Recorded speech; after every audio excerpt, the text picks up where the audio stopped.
ಕತೆ ಕೇಳಿ ನಂದು. I took one auto from my house to church. ಇರೋದು 3 ಕಿಲೋಮೀಟ್ರ್. ಯಾರೋ ಒಬ್ಬ auto driver he took me other ten to I took him short cut ಕೇಳೋ ಅವ್ನು ಸ್ವಲ್ಪ ದುಡ್ಡು ಉಳಿಸುತ್ತೆ ಅಂತ. And when I reached there, I told him just take ಸ್ವಲ್ಪ ಲೆಫ್ಟ್ ತಗೊಂಡು ಸ್ವಲ್ಪ ಮುಂದೆ ನಿಲ್ಲಿಸಿ ರೂಟ್ ಲೆಕ್ಕ. ಅವನು ಹೇಳ್ತಾನೆ, ರೀಚ್ ಯುವರ್ ಡೆಸ್ಟಿನೇಷನ್, ನಾನು ಇಲ್ಲೇ ಬಿಡೋದು.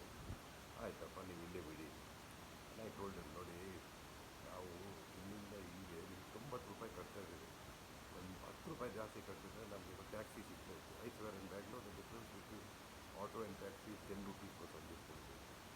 So he turn round and told me, ಅದು ಅವ್ರು ನಿನ್ನಿಷ್ಟ, ನಮ್ಮ ರೂಲು ನೀವೆಲ್ಲ ಕೊಡೋದು ನನಗೆ ದೇವ್ರು ಕೊಡೋದು ಈ ದುಡ್ಡು. ನಾನು ಹೇಳಿದೆ, ಇಲ್ಲಪ್ಪ ನಾನು ಕಟ್ತಾ ಇದ್ದೀನಿ, ಜಿ ಪೇಲಿ ನಾನು ಕಟ್ತಾ ಇದ್ದೀನಿ, ದೇವ್ರಲ್ಲಿ ಕಟ್ತಾರೆ. ಇಲ್ಲ, ದೇವ್ರು ನಿಮ್ಮನ್ನು ಕೊಡಿಸೋದು, ನೀವೇ ನಂಗೆ ಫೇವರ್ ಮಾಡ್ತಾಯಿಲ್ಲ. ಆಯ್ತಪ್ಪ, ನಿನ್ನಿಷ್ಟ. ಇದೆಲ್ಲ ವೇದೆ talk. But 2-3 kilometers I paid 90 rupees. And then is telling me that is not mine what I am giving. ದೇವ್ರು ಕಟ್ಟಿದ್ದು. ಆಯ್ತಪ್ಪ, ಕೆಲಸ ಮಾಡ್ತೀನಿ, ನಾನು ದೇವ್ರ ಹತ್ರ ಬೇಡ್ತೇನೆ, ರ್ಯಾಪಿಡೋ ಬೇಗ ಬರಲಿ, ನಿಮ್ಮ ಬಿಸ್ನೆಸ್ ಹಾಳಾಗಲಿ ಅಂತ. ಆಯಿತಾ, ಇಲ್ಲ ಬೇಡ ಸರ್, ಹಂಗೆ ಹೇಳ್ಬೇಡಿ. ಮತ್ತು ನೀವು ಈ ಥರ ಮಾತಾಡಿದ್ರೆ ದೇವ್ರು ಕೊಡೋದು ನೀವು ಕೊಡೋದಲ್ಲ ಅಂದರೆ, ಅದೇ ದಟ್ಸ್ ದ ವೇ ಲೈಫ್.